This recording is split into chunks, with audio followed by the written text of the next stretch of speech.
So today I'm talking about the Apple Vision Pro. I had an impulse purchase, and am I disappointed or am I satisfied? Keep on watching, keep on listening to hear my initial thoughts on the Apple Vision Pro. Welcome back to consecutive day 47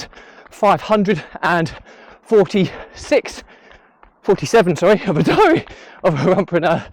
If you believe in my mission of saving the lives of children by attempting the ultimate ultramarathon of run vlogging on consecutive days, the distance of a lap of the world, barefoot style, then do give this a subscribe, share, like and comment. More people we get in front of, more money we raise, more children's lives we save, which is why I do this every single day. Thank you as always, and let's get started.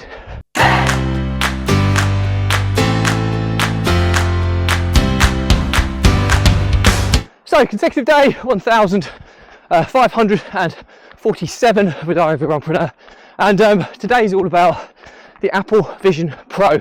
Had a bit of an impulse purchase since returning from holiday. Had to go into the Apple store to pick up my MacBook Pro that was in for repair, and I was upsold a demonstration of the Apple Vision Pro. Half an hour later, I walk out the store with the Apple Vision Pro and the travel case.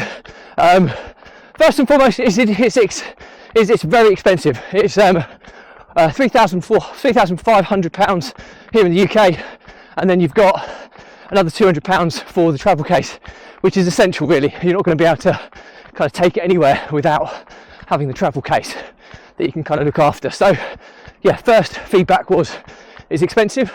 Why did I get sucked in?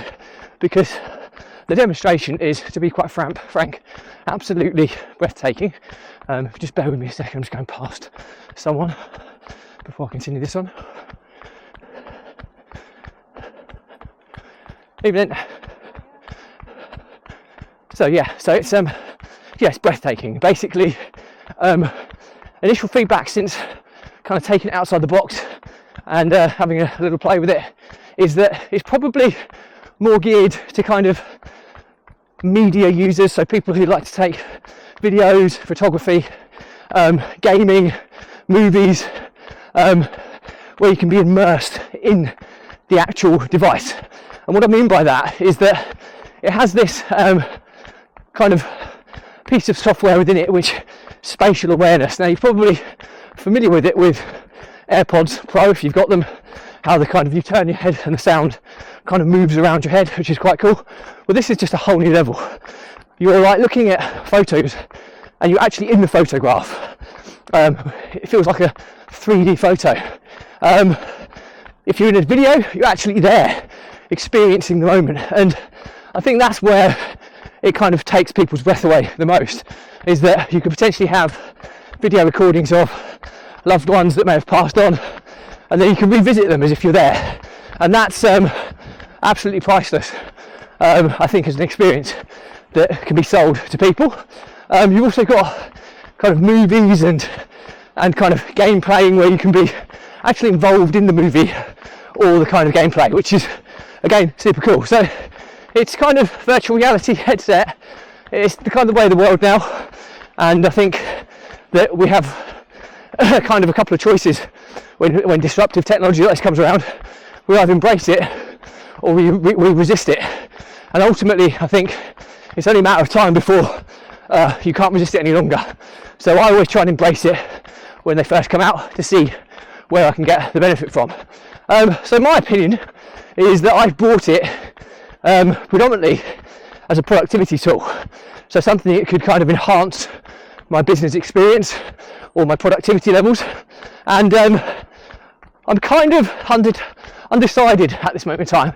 There are some amazing pros that when you're using kind of apps and internet browser windows, you can have as many of them you want in this virtual workspace scattered around in front of you, and that's amazing because it's like most people like to have kind of 2 monitors within their office if they're working from home. This is like having 20, 30 unlimited monitors. So yeah, I think the limitations are that it's an amazing piece of hardware, but I think it's software where it has limitations. There's a lot of kind of minor glitches or kind of parts that just don't seem to kind of work well enough yet, but typically with Apple, they'll kind of upgrade the software fairly frequently, and with the limitation in the number of apps, it's only a matter of time before the App Store will start broadening its horizons and you'll have access to tens of thousands, hundreds of thousands of apps like you have with the other Apple devices. But I think ultimately I'll give you more of a deep dive review of this further down the line once I've used it for a bit longer.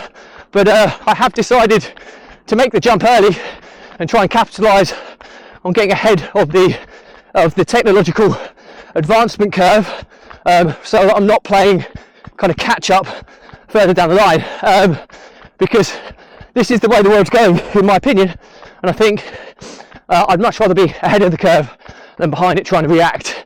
So I'll give you a bigger deep dive on the review from it in the future, once I've used it a bit longer, but the initial feedback is that it's going to be more for kind of media experiences, so photos, videos, immersive movies and gameplay is probably where it's kind of angled for, but I do see it as being having massive potential for productivity and kind of workspaces, kind of creating your own virtual office, which is kind of where I wanted to go with it.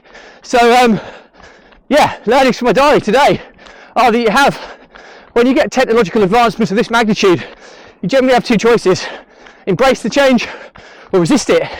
If the advancement is significant enough, like I certainly think kind of VR headsets are now, that there's only one real choice in my opinion, and that's embrace it, because it's going to move at such pace that you're either going to be ahead of the curve or you're going to be catching up, and I'd rather embrace change early, be an early adopter, than somebody who is playing catch up with change. Now the caveat to this is that yes, there are certain changes that are fads.